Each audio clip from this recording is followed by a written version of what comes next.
여러분 안녕하세요. 경제학장 박사입니다. 뉴스만 틀면 맨날 나오는 얘기 있죠. 재정 적자가 사상 최대다. 나라 빚이 얼마다. 이런 얘기들이요. 이게 꼭 남의 얘기 같고 좀 어렵게 느껴지시죠? 하지만 사실 우리 모두의 미래와 아주 밀접하게 연결된 중요한 문제입니다. 그래서 오늘 재정학의 바이블로 불리는 이준구 조명환 교수님의 재정학 교재를 바탕으로 이 복잡해 보이는 개념들을 속 시원하게 한번 파헤쳐 보겠습니다. 정말 좋은 질문이에요. 바로 그겁니다. 많은 분들이 재정 적자랑 국가 채무를 거의 같은 말처럼 쓰시는데 사실 이 둘은 의미가 완전히 다릅니다. 이 차이를 아는 것에서부터 모든 이야기가 시작된다고 할 수 있죠. 자, 그럼 이 두 가지 핵심 개념부터 확실하게 한번 짚고 넘어가 보죠. 재정 적자, 이거 어렵게 생각할 거 없어요. 그냥 1년짜리 우리 집 가계부라고 생각하면 딱 맞습니다. 올해 번 돈보다 쓴 돈이 더 많으면 우리 집 가계부도 적자가 나잖아요. 정부도 똑같아요. 이렇게 일정 기간 동안의 돈의 흐름을 측정하는 개념이라서 경제학에서는 이걸 유량, 플로우라고 부릅니다. 딱 그 해에만 해당하는 부족분인 거죠. 자, 그럼 국가 채무는 뭘까요? 이것 말이죠. 매년 발생했던 그 적자들이 차곡차곡 쌓여서 만들어진 총 빚덩어리라고 보시면 돼요. 작년의 적자, 재작년의 적자, 그 전의 적자들이 모두 합쳐져서 지금 이 시점에 빚이 되는 거죠. 이렇게 특정 시점에 딱 하고 쌓여있는 총량을 저량, 스탁이라고 부릅니다. 이 슬라이드 그림을 보시면 이해가 확 되실 거예요. 재정 적자는 댐으로 계속 흘러들어오는 물줄기, 바로 유량인 거고요. 국가 채무는 그 결과 댐에 이만큼 고여있는 물, 즉 저량인 겁니다. 그러니까 매년의 적자가 쌓이고 쌓여서 나라의 총 빚이 되는 구조인 거죠. 어때요? 이제 이 차이가 확실히 감이 오시죠? 좋습니다. 이제 개념은 확실히 잡았으니까 진짜 궁금한 걸로 넘어가 봐야죠. 그래서 우리나라 빚이 도대체 얼마나 심각한 수준일까요? 네, 맞습니다. 바로 그 점이 핵심이죠. 유량과 저량, 그 차이를 아는 게 첫걸음이고요. 이제 이론은 그만하고 현실 세계의 데이터를 직접 들여다볼 시간입니다. 우리나라 그리고 다른 나라들 상황은 어떤지 객관적인 수치로 한번 확인해 보시죠. 자, 여기 OECD에서 발표한 2023년 추정치 표가 있습니다. 여기서 진짜 중요한 건 빚의 액수 그 자체가 아니에요. 바로 GDP 대비 정부 부채 비율입니다. 왜냐하면 경제 덩치에 비해서 빚이 얼마나 되냐 이걸 봐야 제대로 된 비교가 가능하기 때문이죠. 표에서 제일 오른쪽 줄을 한번 주목해 주세요. 와, 이 표에서 단연 눈에 띄는 나라가 있죠. 바로 일본입니다. GDP 대비 부채 비율이 무려 240.2%. 이게 무슨 뜻이냐면요. 한 해 동안 일본 국민 전체가 벌어들인 돈의 2.4배가 넘는 빚을 나라가 지고 있다는 거예요. 정말 어마어마한 수치죠? 근데 신기하게도 일본 경제가 아직 버티고 있잖아요. 그 이유 중 하나로 꼽히는 게 이 빚의 대부분을 외국이 아니라 일본 국민이나 기관이 들고 있기 때문이라는 분석도 있습니다. 그럼 우리나라는 어떨까요? 56.7%. OECD 평균보다 훨씬 낮으니까 아직 괜찮네? 하고 생각하실 수도 있어요. 하지만 진짜 문제는 그게 아닙니다. 바로 빚이 늘어나는 속도예요. 우리나라 부채 비율이 늘어나는 속도가 전 세계적으로 거의 톱클래스거든요. 다른 나라들이 수십 년에 걸쳐서 간 길을 우리는 정말 짧은 기간에 쫓아가고 있는 셈이죠. 바로 이 지점이 우리가 정말 경계해야 하는 부분입니다. 자, 그럼 여기서 근본적인 질문이 생기죠. 아니, 도대체 왜 전 세계적으로 나라 빚이 이렇게 계속 늘어나는 걸까요? 이게 단순히 정부가 돈을 헤프게 써서 그런 문제만은 아니거든요. 그 뒤에는 우리가 피하고 싶어도 피할 수 없는 아주 거대한 구조적인 원인들이 자리 잡고 있습니다.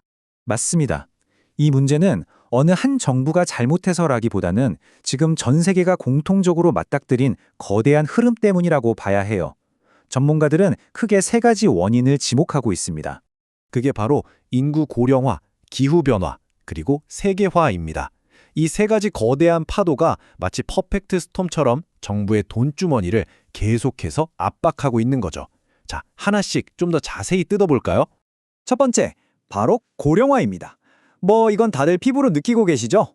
어르신 인구가 늘어나니까 연금이나 건강보험처럼 정부가 써야 할 돈은 정말 기하급수적으로 늘어납니다.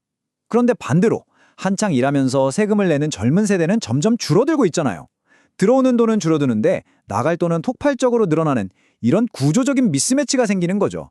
두 번째는 기후변화입니다. 당장 탄소 중립 경제로 바꿔야 한다. 친환경 에너지에 투자해야 한다. 이런 얘기 많이 듣죠? 또 점점 더 강력해지는 태풍이나 홍수, 가뭄 같은 자연재해를 막기 위한 인프라 투자도 시급하고요. 이 모든 게 결국 어마어마한 정부 돈을 필요로 합니다. 미래를 위한 꼭 필요한 투자지만 당장 나라 살림에는 엄청난 부담이 되는 거죠. 그리고 마지막 세 번째가 세계화입니다. 요즘은 기업이나 돈이 국경을 마음대로 넘나들잖아요. 조금이라도 세금이 싼 곳을 찾아서 공장을 옮기고 자산을 이전하죠. 이러다 보니 각국 정부는 외국인 투자를 유치하려고 어쩔 수 없이 세금 깎아주기 경쟁을 벌이게 됩니다. 결과적으로 정부가 세금을 거둘 수 있는 기반 자체가 점점 약해지는 거예요. 자, 이렇게 거대한 압박 속에서 각국 정부가 그냥 손 놓고 구경만 하고 있는 건 아닙니다. 어떻게든 이 빚을 관리하려고 여러 가지 노력을 하고 있죠. 과연 어떤 방법들을 쓰고 있고 또 그 한계는 뭔지 한번 알아보겠습니다. 네, 원인을 알았으니 이제 해결책을 들여다봐야죠.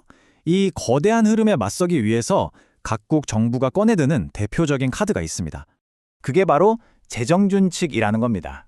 좀 어려운 말 같지만 쉽게 말하면 이거예요. 우리 앞으로 빚을 일정 수준 이상은 절대 늘리지 말자 하고 법이나 규칙으로 스스로를 꽁꽁 묶어두는 일종의 셀프 약속인 셈이죠. 물론 나라마다 그 방식은 조금씩 다릅니다. 예를 들어 미국은 부채 한도라는 제도가 있어서 나라가 질 수 있는 빚의 총액 자체에 뚜껑을 씌워놔요. 가끔 뉴스에서 미국 정부가 셧다운, 그러니까 문 닫을 위기다 이런 소식 들을 때가 있잖아요. 그게 바로 이 한도를 놓고 의회에서 싸우기 때문입니다. 유럽연합 같은 경우는 회원국들이 지켜야 할 적자와 부채 비율의 가이드라인을 딱 정해뒀고요. 하지만 현실은 이론처럼 깔끔하지가 않죠. 이 슬라이드에 있는 몽쿠가 현실을 아주 적나라하게 보여줍니다.